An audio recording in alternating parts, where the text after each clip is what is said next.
Bonjour, j'espère que vous allez bien. Aujourd'hui, je vais vous faire un petit résumé et tout sur les temps de frelons, un petit peu les résultats au niveau des ruches, ce que ça donne, parce que là j'ai ouvert toutes les ruches qui avaient les temps de frelons. Donc ça permet de voir un petit peu une estimation des mortalités, des populations. Donc voilà. Et puis en deuxième partie, écoutez, je crois que maintenant je vais prendre un petit peu l'habitude. Il y aura la deuxième partie, ce sera la partie coup de gueule. Il y aura 5 minutes de coup de gueule. Donc voilà, donc les gens qui veulent entendre que les abeilles, vous pourrez couper cette partie-là, bien que c'est quand même sur la biodiversité. Donc après, mais il y a des choses qui vont pas du tout sur la biodiversité, enfin vous savez bien, hein. Donc c'est pour ça, je pense que c'est important d'en parler. Donc, je crois que celle-ci, je sais pas si vous vous souvenez, si vous reconnaissez un petit peu le rucher, celle-ci elle allait pas bien, je vous avais dit à l'époque, ben elle va pas bien du tout, elle est presque morte, il reste un poignet d'abeilles, c'est pas terrible. Sinon toutes les autres, ça va, elles sont vivantes, hein. Je sais plus, il y en a peut-être une deuxième qui est morte je crois, je sais plus très bien, en tout cas il y en a 12, je sais plus s'il y en a 11 ou 12, je me souviens plus très bien. Mais bon, ça va, dans l'ensemble elles vont bien, hein. Elles sont pas mal, hein. Alors elles sont pas toutes hyper fortes, mais bon, on est encore que mi-mars, hein, donc évidemment, on voit un petit peu d'abeilles ici.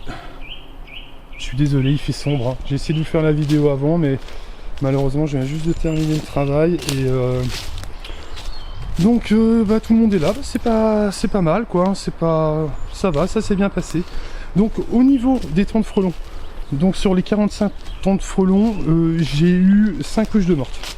Sur les 5 ruches, il faut savoir que vous aviez une ruche, il y avait, comment dire, qu'est-ce que je voulais dire? Ouais, sur les 5 temps de frelons, en fait, il y avait plusieurs cas de figure. J'ai retrouvé une ruche, je dis qu'elle est morte, mais elle est bourdonneuse. Voilà, est-ce que c'est la reine qui a un problème ou autre? Je ne sais pas. En sachant que, évidemment, sur les autres ruchers, j'ai d'autres ruchers où j'ai pas de temps de frelons, j'ai aussi une bourdonneuse.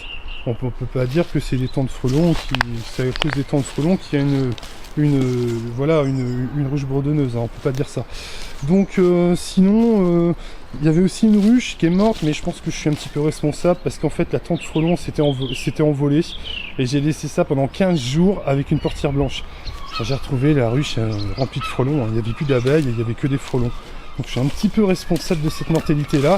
Et il y a une autre ruche que je compte pour morte, mais qui n'est pas tout à fait morte. C'est celle que je vous ai dit qui était là-bas, là, celle qu'on est passée.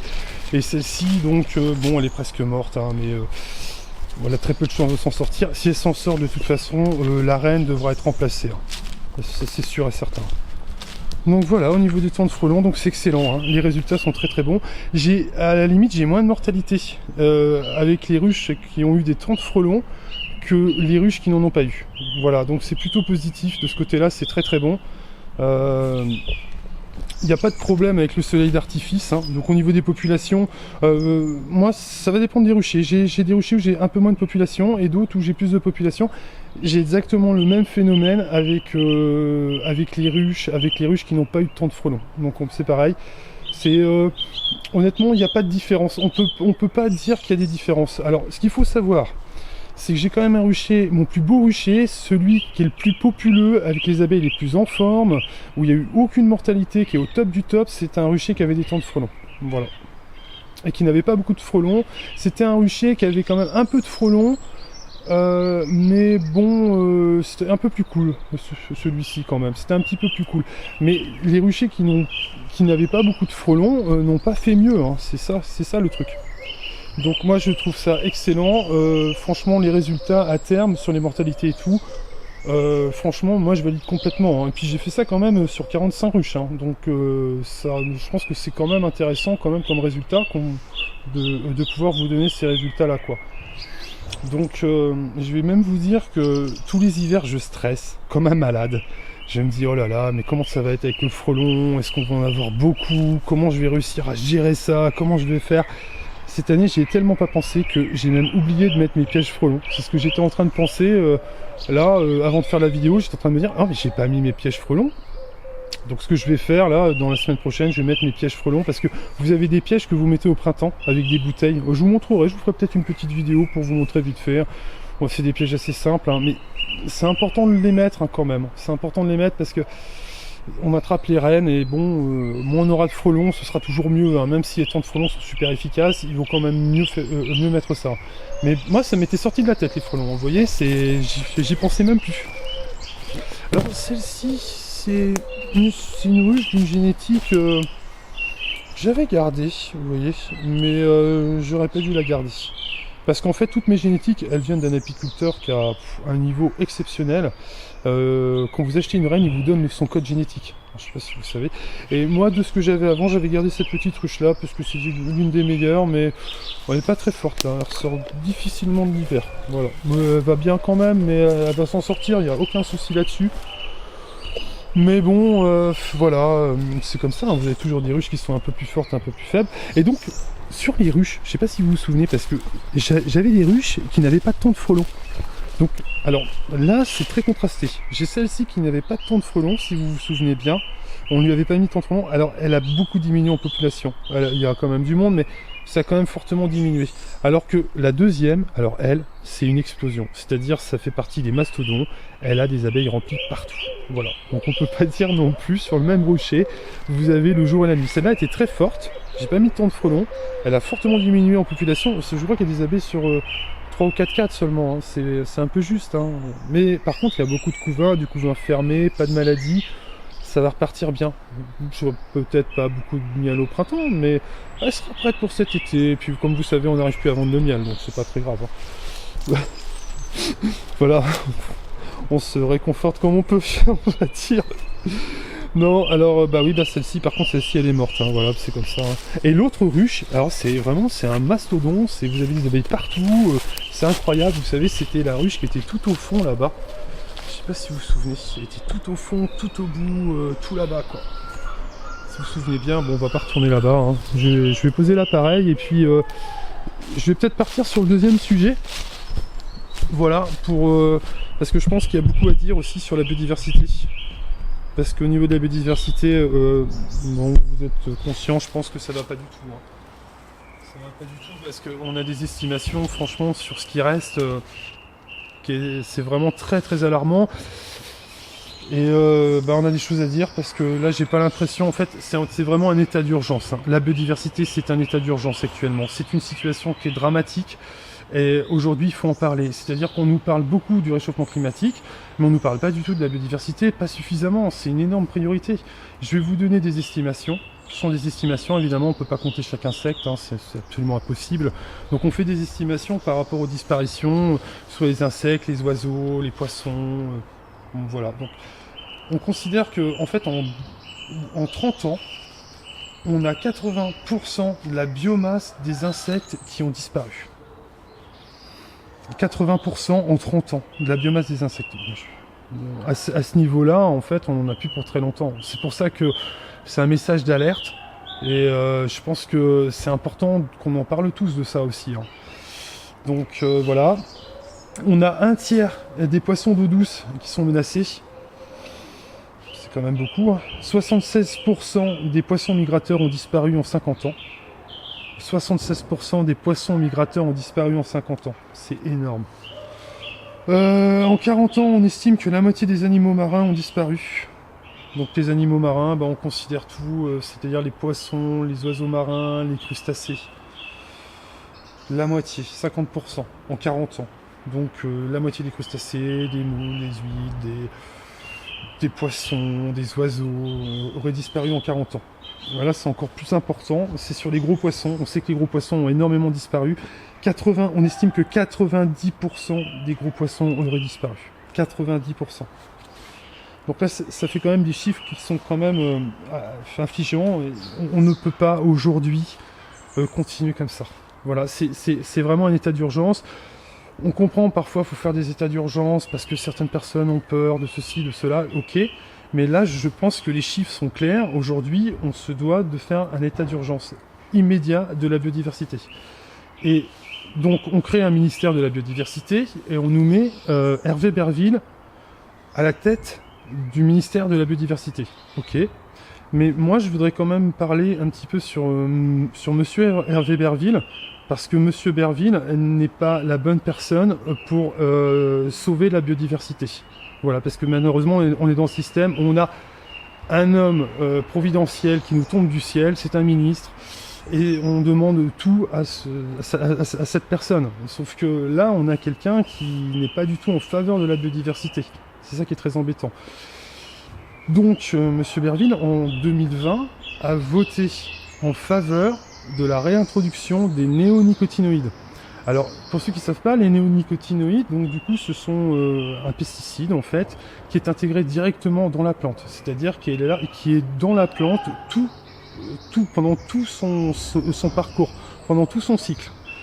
Donc évidemment, c'est un truc qui est assez effrayant parce que nous, en apiculture, on a très peur de ça. On sait qu'il y a du maïs OGM, enfin, des néonicotinoïdes sur le maïs. On ne sait pas s'il y a vraiment des contrôles. A priori, sur le maïs, c'est interdit, mais on ne sait pas si ce sera réautorisé. On ne sait pas du tout. C'est très inquiétant. C'est la porte ouverte à tout, quoi. On sait que ça pose problème, mais quand même, on le fait. Voilà. Donc ça, de ce côté-là, c'est pas bon du tout d'être en faveur des néonicotinoïdes et d'être ministre de la biodiversité. Il y a quelque chose qui ne va pas. C'est pas possible. C'est pareil, il a jamais été très clair. Il s'est jamais opposé aux bateaux usines. Vous savez, vous avez la pêche usine, c'est-à-dire c'est des bateaux gigantesques, et vous videz tout simplement la mer des poissons. Voilà, vous videz tout, vous raclez tout, et dans ce que vous raclez, vous en rejetez une bonne partie, c'est-à-dire vous avez une bonne partie des poissons qui vont être rejetés à l'eau, sauf que ces poissons, ils sont attrapés en profondeur, et quand vous les remontez, en fait, ils font des hémorragies internes. Donc quand vous les rejetez à la mer, ils meurent tous. C'est un gâchis énorme, on ne peut pas continuer comme ça, il faut formellement s'opposer aux navires usines, c'est extrêmement important, vu les statistiques, vu ce qui reste, franchement, c'est très important. En plus, il faut savoir que 80% des pêcheurs s'opposent à ces techniques, 80%. Donc quand vous avez l'ensemble de la pêche qui est défavorable, la population qui est défavorable, et que vous ne dites rien, moi, je ne comprends pas. Voilà, ça fait partie des choses que je ne comprends pas. L'autre problème, c'est un sérieux problème aussi, c'est la chasse des oiseaux. En France, on chasse 64 espèces d'oiseaux. Il faut savoir que la moyenne en Europe, c'est 14. Donc, il faut savoir que sur les 64 espèces qu'on chasse, vous en avez 15, plus de 15, excusez-moi, je ne sais pas exactement le chiffre parce que de temps en temps on va enlever un espèce d'oiseau, on va arrêter de le tirer parce qu'il n'y en a plus tout simplement. Donc vous avez plus de 15 espèces d'oiseaux menacés qu'on tire à la chasse. C'est-à-dire qu'en fait on a des statistiques qui sont catastrophiques, c'est un désastre. Et on continue comme ça de tuer des choses qui sont menacées, qui sont en train de s'éteindre. En sachant qu'en plus en Europe on chasse en moyenne que 14 espèces. Chez nous, c'est 64. Je ne sais pas si vous vous rendez compte. Hein. C'est-à-dire que nous, on chasse en moyenne plus d'espèces menacées que l'Europe chasse d'espèces qui ne sont pas menacées. Voilà. Donc là, c'est totalement irresponsable. Et je sais que certains chasseurs pensent la même chose que moi, savent qu'ils sont allés trop loin. Aujourd'hui, on a des oiseaux qui étaient chassés, qui ont disparu. À force de trop les chasser, qui ont disparu. Vous avez des oiseaux qui sont protégés, mais qui sont quand même chassés. Je pense qu'aujourd'hui, si on doit prendre déjà une mesure, si on peut aider notre ministre à prendre une mesure, je pense que c'est une grosse négociation avec les chasseurs. Moi, je ne suis pas contre la chasse ni les chasseurs. Hein. On a déjà tiré sur une de mes ruches, alors je ne vais pas aller trop loin. Ça s'est passé il y a 5 ans, donc je ne sais pas si c'est des chasseurs ou des enfants, j'en sais rien. Enfin, en tout cas, toujours est-il que ça s'est passé. Moi, je ne suis pas contre les chasseurs. Mais là, vous comprenez bien qu'il faut arrêter de chasser les espèces qui sont menacées. Je pense que tout le monde peut le comprendre et c'est des mesures que vous allez devoir prendre et je pense que le ministre de la biodiversité va devoir les prendre à un moment ou à un autre. Le plus rapidement possible, à mon avis, sera le mieux. Ce que je peux proposer aussi au ministre, c'est par rapport aux bateaux qui raclent les fonds. Ben, ce serait tout simplement d'interdire ces bateaux-là. On ne peut pas toujours se ranger derrière l'Europe en disant l'Europe est favorable. On ne peut pas être favorable à ça, c'est un massacre. C'est un génocide, hein. C'est tout simplement un génocide et ça va mettre toute la filière pêche en grand danger. Donc je pense qu'il faut fermement s'opposer à ça. Et voilà, il ne s'agit pas de... Voilà, être ministre de la biodiversité, c'est faire des choses. C'est important. Et la troisième chose que je vais préconiser, c'est l'interdiction des traitements des plantes en fleurs. de façon préventive. Voilà, je pense que ça doit être extrêmement contrôlé. Ici, c'est quotidien, c'est dès que vous êtes au printemps, ça traite tout le temps. Vous voyez des gens qui traitent les plantes en fleurs. J'essaierai de vous filmer ça, si je peux. C'est horrible parce que tous les insectes après vont butiner, tombent malades. Et ça, c'est vraiment extrêmement grave. Sans vouloir du tout m'en prendre aux agriculteurs, je pense qu'aujourd'hui, on ne peut pas continuer de traiter les plantes en fleurs. Voilà, que ce soit les pommiers, les champs, le colza en fleurs ou autre, c'est plus possible. C'est un massacre pour les insectes. C'est une mesure qui doit être prise aussi. Vous avez 3 mesures que vous pouvez prendre. Et la dernière et la 4e, je pense que de remettre en place le plan éco-phyto, je pense que ça paraît quand même quelque chose de sain et de légitime pour tout le monde. On demande ça depuis des années, et à chaque fois on fait marche arrière. Voilà. Alors voilà, 4 mesures que je pense qui sont très importantes, que le ministre doit prendre vraiment d'urgence. On peut pas continuer comme ça. Tout va disparaître. Et c'est un ministre qui est assez jeune. Et moi je rappelle que plus tard, il sera montré du doigt. Enfin, je veux dire, il n'est pas responsable de cette situation. Mais s'il ne fait rien, s'il est inactif, vu la gravité de la situation, enfin je veux dire, on a aucun secteur qui est plus grave que la biodiversité actuellement. Aucun, absolument aucun. Dans rien, on a des résultats comme ça, où 80% de tout disparaît. On n'a rien du tout. Donc c'est immédiatement qu'il faut prendre des mesures, il faut se dépêcher, il faut faire des choses. On ne peut pas rester dans l'inaction. Demain, si vous ne faites rien, si vous ne tentez rien, vous serez montré du doigt comme quelqu'un qui n'a rien fait et qui a participé tout simplement à la destruction de la nature. Voilà, moi je le dis comme ça. Après, voilà. Donc, moi j'espère que il va aussi nous dire que peut-être que c'était une erreur aussi de voter favorablement aux néonicotinoïdes, favorablement pour remettre en place les néonicotinoïdes. Donc voilà, la situation est quand même très grave et je pense que des mesures immédiates doivent être prises. Je pense, et puis tout le monde est favorable à ça. Donc maintenant c'est à lui. Moi j'ai fait des propositions, vous avez plein d'associations qui font des propositions, vous avez plein de choses, plein de gens qui essaient d'aider. Donc maintenant c'est à lui de piocher un petit peu dans toutes les propositions qu'on lui fait. En tant que ministre de la biodiversité, il doit faire quelque chose. Voilà, il ne s'agit pas juste de prendre un salaire, d'avoir une rente à vie. C'est pas ça d'être ministre, donc il faut absolument proposer quelque chose et on peut pas rester comme ça. De toute façon, je ne lâcherai pas. Donc, c'est quelqu'un qui a été député dans ma circonscription, je ne le lâcherai pas. C'est clair et net. Quand il était député, il nous a jamais parlé de biodiversité. Ça, jamais que ce soit dans son programme ou que ce soit, jamais, absolument jamais. Donc, il est ministre de la biodiversité. Bon, c'est incompréhensible alors qu'on a des associations, des gens qui arrivent avec des programmes, qui sont en capacité de convaincre, qui proposent des solutions. On les ignore complètement, on les met complètement de côté. Moi je pense à plusieurs gens, plusieurs personnes. Et donc en fait, on n'obtient rien du tout. Ces gens-là sont mis de côté, ils ont des idées qui sont formidables, qui pourraient vraiment faire avancer les choses, mais on les met de côté. Donc voilà, je pense que tout le monde est conscient de ce qui se passe. Je suis désolé, sur les vidéos, ce sera toujours comme ça. Il y aura toujours des coups de gueule, ce sera comme ça, parce que la situation est dramatique et aujourd'hui on ne peut pas se taire. Donc, en ce qui se concerne la vente de miel, je pense que malheureusement le Mercosur est dans une bonne avancée. Voilà, vous savez, par rapport à l'importation du miel des pays sud-américains, je pense que ça va se faire. Donc on va se retrouver vraiment dans une situation qui est catastrophique.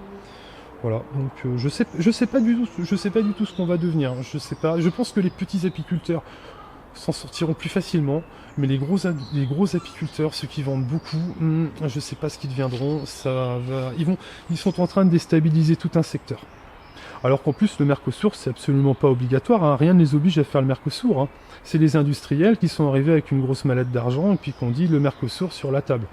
Donc quand vous avez une grosse mallette d'argent qui arrive, vous dites tant pis, on va sacrifier les apiculteurs, les agriculteurs, on va sacrifier tout le monde et puis on va faire plaisir aux industriels. Voilà, c'est ça aussi l'Europe. Voilà, c'est comme ça. Alors les bonnes nouvelles, c'est que le printemps arrive, la pluie va s'arrêter de tomber probablement, et on va avoir du soleil, on va en profiter, ça va être agréable, on va pouvoir profiter de tout ça. Voilà, faut terminer sur quelque chose de positif, On va juste parler du beau temps qui arrive, Je crois que c'est un petit peu tout. Voilà, bah écoutez, hein, je vous remercie d'avoir regardé cette vidéo, et puis bah, je vous remercie pour tous vos commentaires, pour tous vos likes, pour tout ce que vous faites. Et je sais que parmi ceux d'entre vous qui sont abonnés à la chaîne, je sais que vous êtes très sensibilisés à la nature. Ça, je suis bien conscient de ça, je suis comme vous, c'est pour ça que d'ailleurs j'ai commencé l'apiculture. C'était justement pour avoir cette sensibilité à la nature et pouvoir dénoncer un petit peu ce qui se passe sur la biodiversité. Donc je vous ferai toujours, peut-être pas toujours, mais presque toujours, je vous ferai comme ça un petit coup de gueule. Alors ce sera parfois sur la nature, sur la biodiversité, et ce sera aussi sur la liberté. C'est ça aussi l'abeille libre, c'est sur la liberté, parce que je pense qu'il y a beaucoup de choses à dire aussi sur la liberté. Voilà. Donc on parlera de ça aussi, peut-être même que sur la liberté, ce sera peut-être même des vidéos spéciales. Il y aura peut-être même quelques vidéos spéciales là-dessus, où on parlera de ce qui se passe, surtout au niveau de la vidéosurveillance, avec la reconnaissance faciale qui arrive pour les Jeux Olympiques. Je pense que je vais vous faire un petit dossier là-dessus, parce que je pense qu'il y a beaucoup de choses qu'on n'est pas conscient, qu'on est en train de mettre en place actuellement. Ben écoutez, sur ce, vous voyez qu'il va bientôt faire nuit, et ben écoutez, je vous souhaite une belle journée, et puis je vous dis à bientôt.